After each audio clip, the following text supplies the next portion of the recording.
अब हम लोग ने देखा इफ एल्स तो सबको पता ही है, इफ होगा, ठीक है, एक एल्स होगा। ये क्या नॉर्मल इफ एल्स का सिंटैक्स, ठीक है। अब अगर हमें इफ एल्स में नेस्टिंग करनी हो तो क्या करते हैं हम लोग, या तो इसके अंदर एक और इफ एल्स लगा देते हैं, ठीक है, एक और इफ एल्स का एक ब्लॉक बना देंगे, या तो यहाँ भी लिख सकते हैं कि इफ एल्स का ब्लॉक। अब चाहे तो इसके अंदर भी एक और इफ एल्स लिख सकते हैं, इस इफ के अंदर भी एक और इफ एल्स होगा।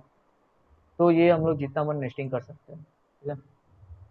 लेकिन एक और तरीका भी है जिसे हम लोग कहते हैं इफ एल्स लैडर। अभी देखो इफ एल्स लैडर क्या होता है। इफ एल्स लैडर, इसका सिंटैक्स कैसा है, इफ एक कंडीशन होगा ये, एल्स इफ और कंडीशन,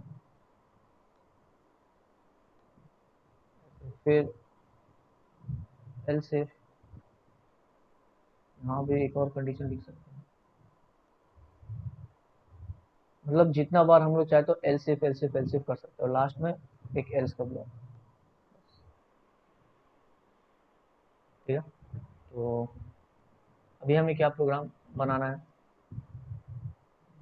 जैसे कि एक लकी ड्रॉ नंबर है, ठीक है। लकी ड्रॉ हो रहा है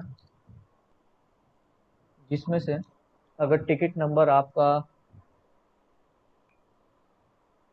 20, 30, 40 है, ठीक है। इसमें से अगर कोई एक टिकट नंबर है तो आप लोग प्राइस जीत गए। तो इस टाइप का एक प्रोग्राम बनाते हैं। क्या करेंगे, इंटरफेस लिख देते हैं, enter your lottery number. Scanf की मदद से एक वेरिएबल के अंदर इसे ले लेते हैं, एड्रेस ऑफ एन, एन नाम का एक वेरिएबल बना लो, इसके अंदर हम लोग ले लेंगे अपना। तो क्या, if N is equal to 20, N is equal to 20, print F, enter, you won, you won the lottery.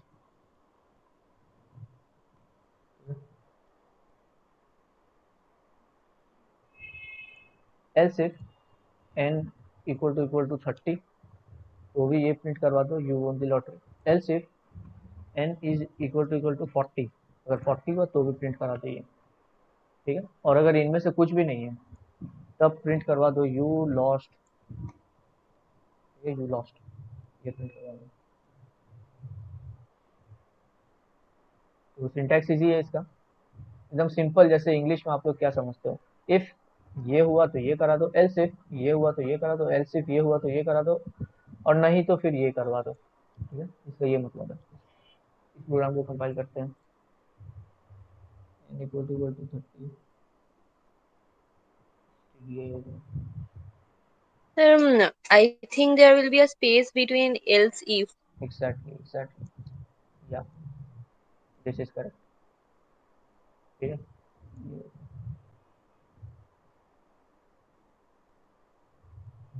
Enter lottery number 20, you won the lottery. Enter lottery number से 25, you lost. Enter lottery number 20, you won the lottery. ठीक है। तो syntax मैं भूल गया था, sorry, ये else and if के बीच एक गैप होगा, ठीक है। ये है इसका सिंटैक्स।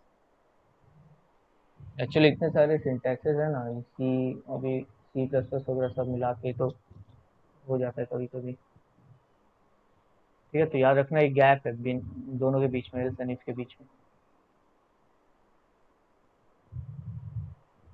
नेक्स्ट हम लोग आज देखते हैं स्विच केस, एंड उसके बाद कंटिन्यू एंड गो टू देखते हैं। अच्छा, स्विच केस स्टेटमेंट क्या होता है।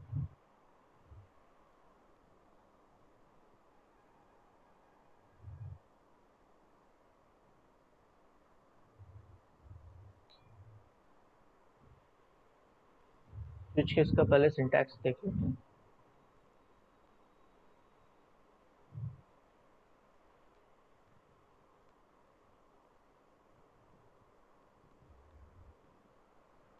स्विच केस क्या सिंटैक्स है, स्विच, या फिर यहाँ पे एक एक्सप्रेशन रहेगा, उसके बाद ये स्विच का ब्लॉक है। अभी स्विच का ब्लॉक के अंदर क्या होता है, केसेस रहता है, ठीक है। जैसे कि केस 1, ये एक्चुअली कोई भी कांस्टेंट है, ठीक है, कांस्टेंट 1, फिर केस कांस्टेंट 2,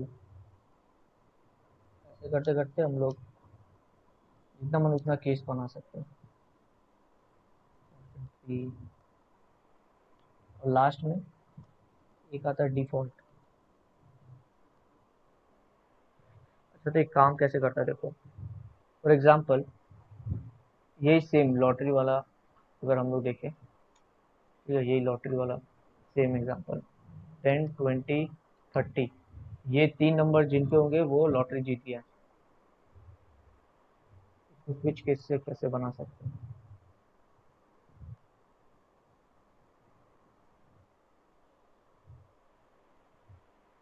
अभी एक्सप्रेशन में हम लोग क्या देते हैं, एक्सप्रेशन में देंगे n,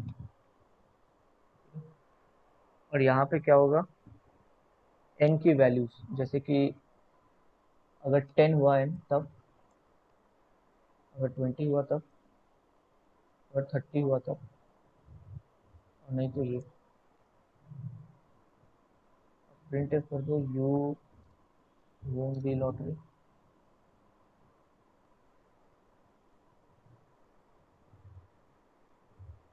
you won't be lottery, you won't be lottery. Excuse me, sir, where is the break statement? Break state में हम लोग बता रहे हैं, देखो, अरे ये देखो, ठीक है।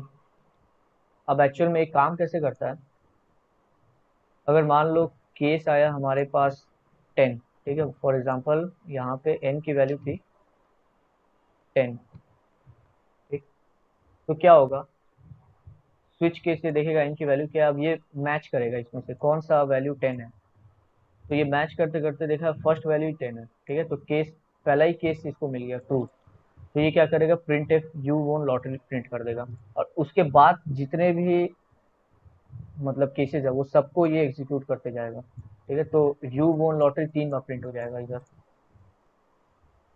तो अभी करके देखो, जैसे कि अगर मैंने स्विच केस लगाया और मान लो मैंने 10 लिखा, तो ये देखो क्या हो गया, 3 बार प्रिंट हो गया, यू वोन लॉटरी, यू वोन लॉटरी, यू वोन लॉटरी, और फिर ये भी हो गया यू लॉस्ट, ठीक है। अब अगर मान लो मैंने 20 दिया होता तब क्या होता, तब यू वोन लॉटरी 2 बार प्रिंट होता, और फिर यू लॉस्ट प्रिंट हो जाता। ये मान लो अगर मैंने 20 लिखा होता तब क्या होता, यू वोन लॉटरी, यू वोन लॉटरी, यू लॉस्ट। तो इसी चीज से बचने के लिए हम लोग क्या करते हैं, एक ब्रेक स्टेटमेंट यूज करते हैं। ये ब्रेक क्या करता है, ब्रेक का एक्चुअल में काम है कि जहां भी ये आ जाएगा, ठीक है, ये आपको लूप के बाहर निकाल देगा। ब्रेक स्टेटमेंट्स कहाँ कहाँ यूज होता है, ये यूज होता है या तो लूप्स में आप लोग कर सकते हो या तो स्विच केस में कर सकते हो यूज। तो जैसे ही हम चाहते हैं कि प्रिंटफ चला, उसके बाद ब्रेक कर दो, ब्रेक मतलब इस स्विच केस के बाहर निकल जाएंगे हम लोग,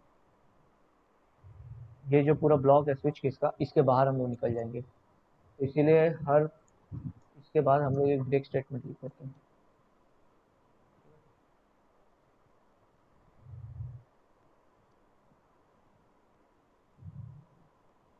ब्रेक, ठीक है। अब देखो क्या होगा,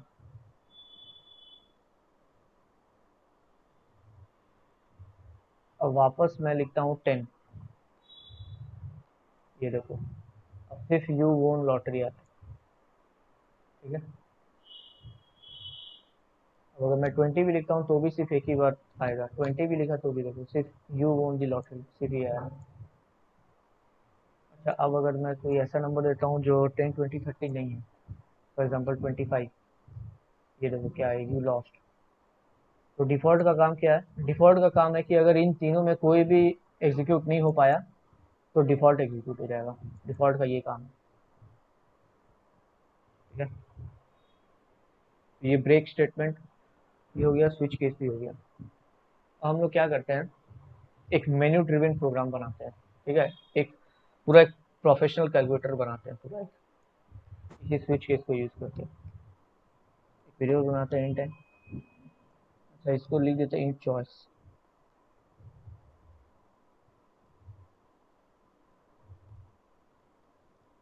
एंटर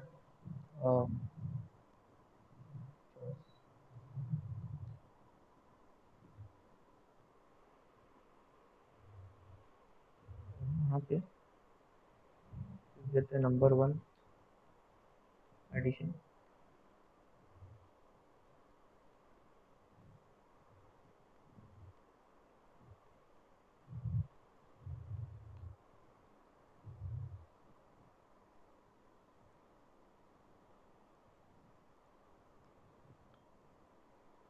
नंबर 2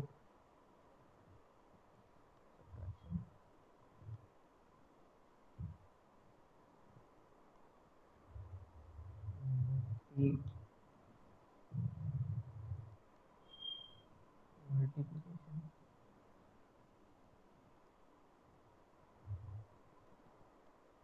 नंबर 4 डिवीजन। ठीक।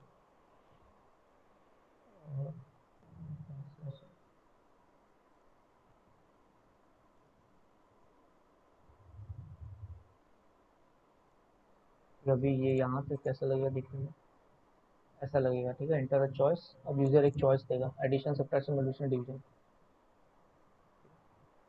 अब जैसे कि यूजर एक चॉइस दे रहा है, ठीक है, तो अभी हम लोग यहाँ क्या करते हैं, एक स्विच के स्टेट लगाते हैं, स्विच स्टेट।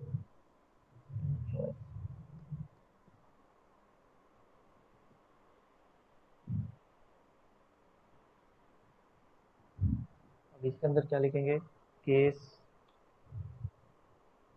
1।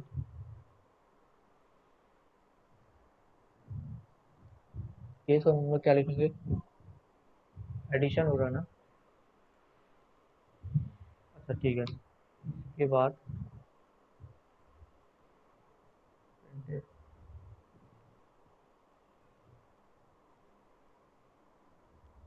To number.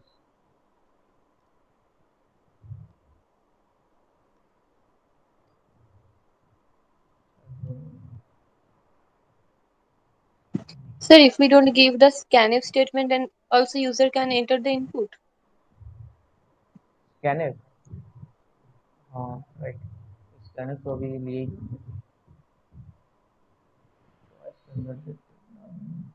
ठीक है। अब एंटर टू नंबर्स है, यहाँ पे और वेरिएबल बना रखते हैं, n1 n2 और रिजल्ट।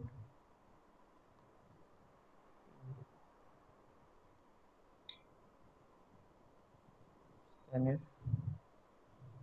पर्सन बी,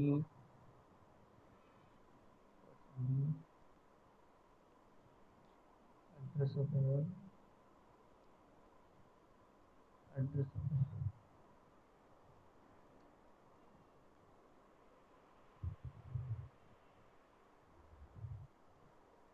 अब यहाँ पे क्या कराना है, सम है। ठीक है, केस 1 क्या एडिशन, यहाँ पे हमें ऐड एडिशन प्रिंट करवाना है। तो result is equal to n1 plus n2। Print है sum is percent D.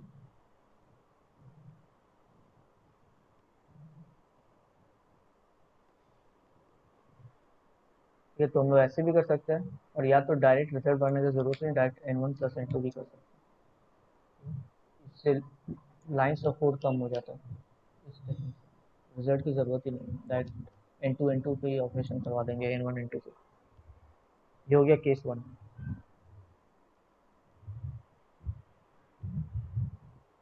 Case 2 में अभी क्या लिखेंगे?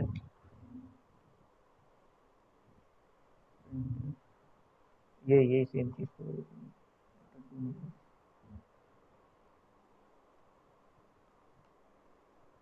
ये भी वही सेम परसेंटेज और ये है subtraction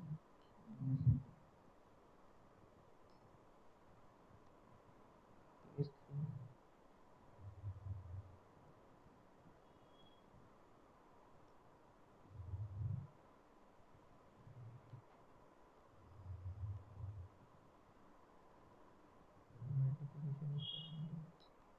अच्छा, एक चीज़ हम लोग क्या बोल रहे हैं, ब्रेक स्टेटमेंट लगाना। ब्रेक, भूल मत जाना।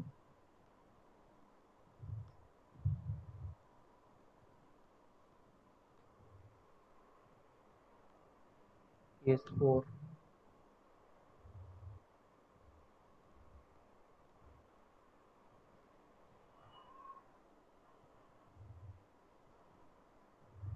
और डिवीजन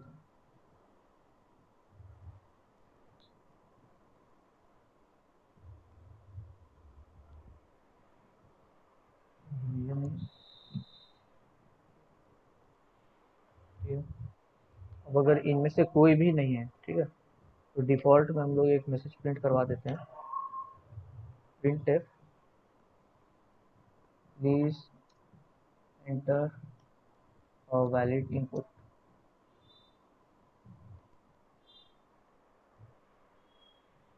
ठीक है, तो सब सही है। परसेंटेज में चॉइस किया है, ये चॉइस है 1 2 3 4। अगर इसमें से कोई चॉइस वैल्यू नहीं है तो print F please enter valid input. ठीक है, चलो इसको।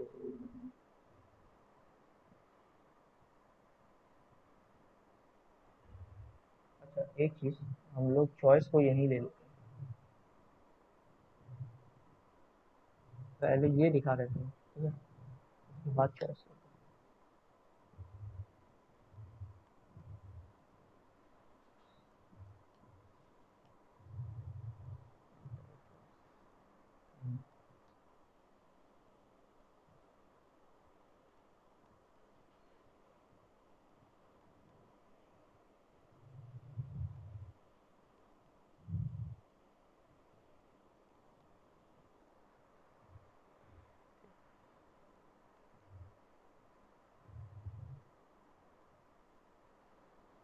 एडिशन, सब्ट्रैक्शन, मल्टीप्लिकेशन, डिवीजन मुझे कराना है मल्टीप्लाई, तो मैंने 3 सिलेक्ट किया।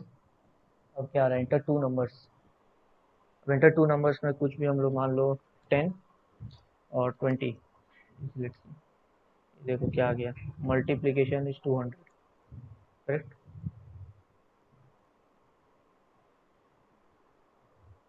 अब अगर हम चॉइस में देते हैं एडिशन, अब एडिशन में जैसे कि 45 एंड 65, क्या आ गया, 110। अच्छा, ये स्पेस भी हम लोग देख सकते हैं या एंटर मार के नेक्स्ट लाइन पे जा सकते हैं। ठीक है, वो दोनों ही स्कैनफ के लिए डिलिमिनेटर्स है। तो यहाँ पर ये देखो, एंटर चॉइस पे 45 जैसे टाइप किया मैंने, प्लीज एंटर वैलिड इनपुट आ गया। अच्छा, अब इसमें एक चीज़ और है, हम लोग चाहते हैं कि प्रोग्राम चलते रहिए, ठीक है, ये लगातार चलते रहे। और एक ऐसा केस भी बना देते हैं जहाँ पे एंड भी कर सके। तो हम लोग क्या करते हैं, एक वाइल लूप यहाँ पे लगा सकते हैं। वाइल 1, ये वाइल का ब्लॉक है, इसके अंदर ये पूरा का पूरा कोड पेस्ट कर देते हैं।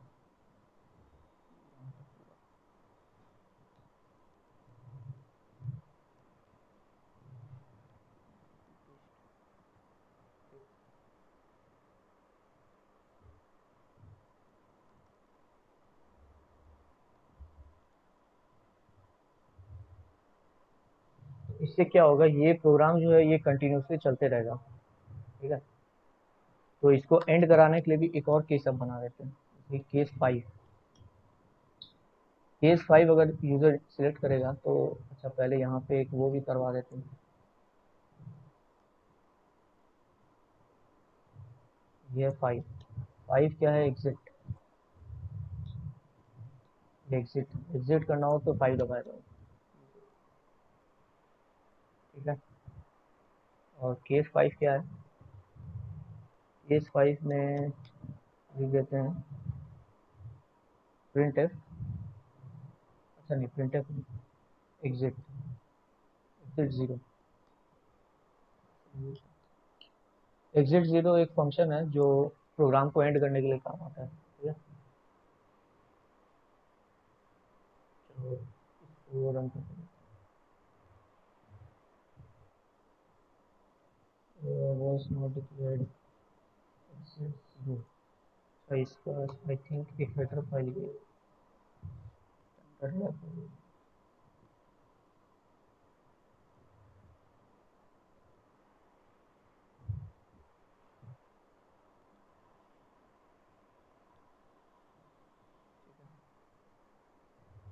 Inter a choice, for example मुझे करना है division, enter two numbers 40 and 10, division is 4। अब वापस से ये आ गया एंटर टू नंबर। अच्छा हम लोग क्या चाह रहे हैं, एंटर टू नंबर्स नहीं आए, ठीक है, हम लोग चाह रहे वापस से चॉइस आ जाए, एंटर अ चॉइस। हम लोग क्या करें, इससे क्या हो रहा है, ये वाइल लूप जो है, ठीक है, ये इस चीज़ को वापस बार बार प्रिंट करवा दे रहा है, enter two numbers, enter two numbers, enter two numbers. ठीक है। अच्छा ये वाला जो है एंटर अ चॉइस, और ये चॉइस में जो हम लोग वेरिएबल ले रहे हैं, ठीक है, ये हम चाहते हैं ये बार बार रिपीट हो, ना कि ये enter two number, enter two. तो क्या हम लोग को करना है, कुछ नहीं, सिंपल। ये वाइल लूप क्या है, वाइल लूप है वाइल वन। वाइल वन मतलब ये हमेशा ट्रू है तो ट्रू स्टेटमेंट, कभी फॉल्स नहीं हो रहा तो एंडलेसली चलते जा रहा है loop। तो हमें बस क्या करना है, ये जो प्रिंटिव स्टेटमेंट है एंटर अ चॉइस, और चॉइस के अंदर जो हम लोग ले रहे हैं डेटा, इसको जस्ट यहाँ से कट कर दो, यहाँ पेस्ट कर दो वाइल के अंदर, बस इतना सा हमें करना है। तो अब क्या होगा, वाइल लूप बार बार यहाँ पे पहुँच जाएगा, ठीक है, और उसके बाद स्विच केस अपना चलते ही रहेगा जैसे चल रहा है। तो इसका भी ये देखो, कंपाइल रन करके इसे चला कर देखते हैं। इंटर चॉइस फॉर एग्जांपल मुझे मल्टीप्लिकेशन करना है, inter two numbers, let's say 10 and 5। Inter अच्छा यहाँ पे ना दो बैक स्लैश दे देते हैं।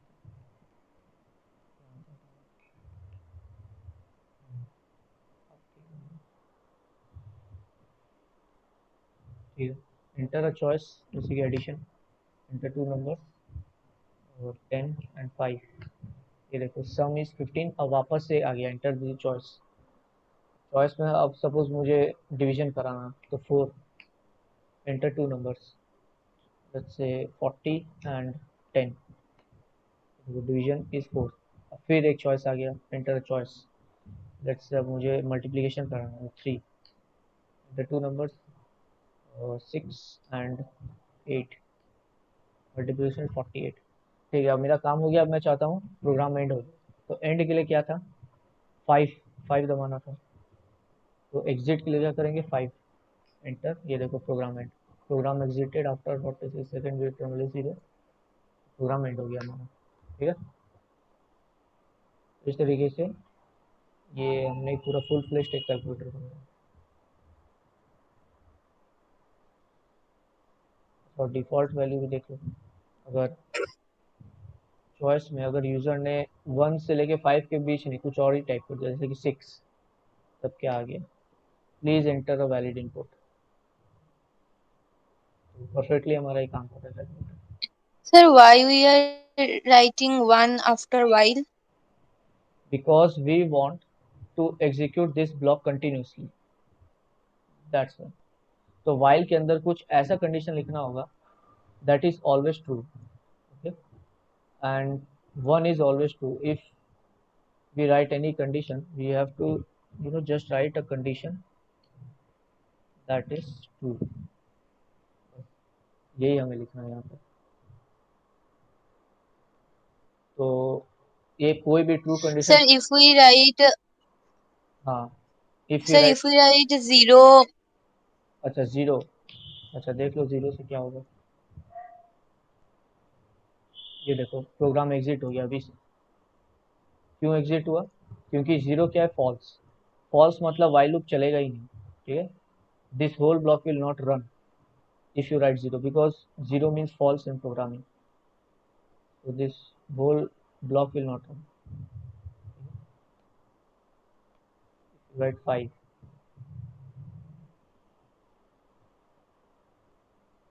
enter a choice to enter two numbers 15 and 10.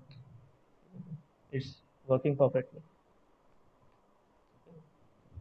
So यहाँ पे हम लोग को क्या Sir, we करना है? have to We put have to write a non-zero values non-zero. or Yes, something else. yes, we have to write any non-zero value. It can be 1, it can be 5, it can be 6, it can be 8, it can be anything. We have to just write a non-zero value. Non-zero value. Because in programming every non-zero value is treated as true and every zero is treated as false, so we can write any non-zero value. That's why I had written 1. Okay. so what is the reason that we are writing return 0? This you will learn in functions chapter. Actually this is the return type of this function main, so we have to return something. It is not mandatory. Okay, you can also comment it out, but a good practice is always to return something of the return type of the function. जैसे कि ये सब हम लोग अभी detail में पढ़ेंगे, function chapter में पढ़ेंगे। अगर मैं यहाँ सिर्फ मेन लिखा होता तब ये लिखने की ज़रूरत नहीं थी। ठीक है, लेकिन हम लोग बना रहे हैं इंट नाम का, ये फंक्शन का रिटर्न टाइप है इंट, इसीलिए हम लोग लास्ट में यूज़ कर रहे हैं रिटर्न जीरो। अभी ये सब क्लियर हो जाएगा जब फंक्शन चैप्टर पढ़ेंगे, तब हम लोग पढ़ेंगे 4 टाइप का फंक्शन होता है। एक होता है टेक्स नथिंग रिटर्न नथिंग, एक होता है टेक्स नथिंग रिटर्न समथिंग, एक टेक्स समथिंग रिटर्न समथिंग, और ऐसे करके 4 टाइप का फंक्शन होता है। वो फंक्शन चैप्टर में पढ़ेंगे तब क्लियर हो जाएगा ऐसा, कि क्यों हम लोग लिखते हैं रिटर्न जीरो। ये रिटर्न जीरो नहीं, जब हम लोग फंक्शन चैप्टर पढ़ेंगे तब वहाँ पे हम लोग देखेंगे कि रिटर्न जीरो की जगह हम लोग और भी बहुत कुछ रिटर्न कराते हैं। हम लोग चाहे तो रिटर्न ए प्लस बी भी करवा सकते हैं एक फंक्शन में। तो ये सब डिटेल में पढ़ेंगे फंक्शन चैप्टर में। ठीक है, अभी के लिए यहीं तक आप लोग देखो, स्विच केस तक। और ब्रेक स्टेटमेंट आज हमने सीखा क्या होता है। ठीक है, तो आज की क्लास यहीं तक अभी रहने देते हैं।